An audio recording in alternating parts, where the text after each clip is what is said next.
Isandreo andeha ho an'i Nairobi Kenya no anany Barea ny filohandry Rajoelina.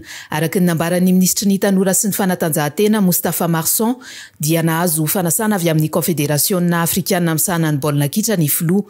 Ankoatra ny filoham-pirenena dia miisa 500 ireo olona iainga amin'ireo sidina ny karakarai ny fanjakana malagasy hanatrika ny lalao famaranana izay fanandrinan'ny Madagasikara sy Maroc raha mpitso ao Nairobi. Ankoatra ireo mpanohana izay nandoha roa faingo roa tapitrisa ariary ho an'ity dia ity dia tafiditra ihany koa ny fianakavian'ireo mpilalao ary Clotilde Razanajoelina ilay olona nanome ny anarana hoe Barea ny ekipam-pirenena malagasy.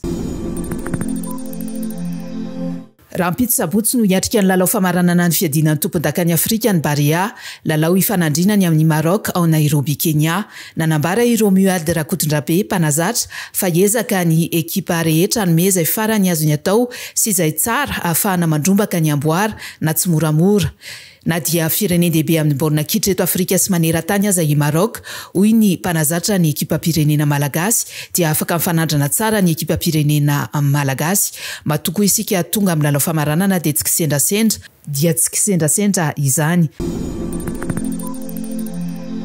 Amafisina ny fiambenana ny tanàna ny Sabotsy izao, ho atevenina ny fanaraha-maso ny toerana rehetra voriolona, tsy maintsy atsahatra sy esorina ireo mahery fihetsika sy manimba fananan'olona.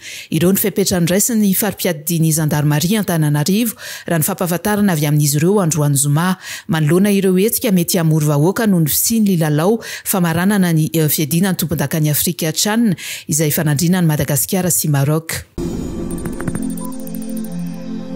Ponina marefo, 7 sy 4 any amin'ny faritra atsimo sy atsinanan'ny Madagasikara no azo fanampiana ara-tsakafo amin'ny alalan'ny famatsim-bola amin'ny tetina $2 tapitrisa avy amin'ny Japan. Famatsim-bola ho tatan'ny fandaharana asa iraisam-pirenena momba ny sakafo PAM izay iara-iasa amin'ny Birao Nasionaly misahana ny fitantanana ny loza sy ny tandinin-doza na ny BNGRC.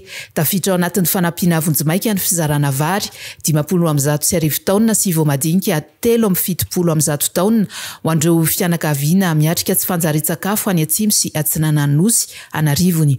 Natao omaly alakamisy ny fanaovan-tsony ny fifanarahana momba izany. Ho tapaka ny ampahandalana ao amin'ny lalam-pirenena fahaenina RN6 manelanelana nanrivo rano avaratra sy antsiranana.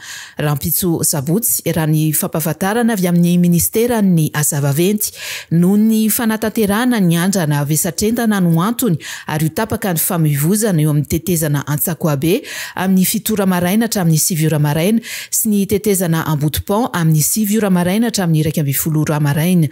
Tsy misy ny lalam-piviliana azo ifamoivozana mandritra ny fanatanterahana ny andrana izay atao ka manentana ny mpampiasa lalana ny ministera anaraka sy anajo ireo toromarika rehetra omeny ny tompon'andraikitra eny an-toerana.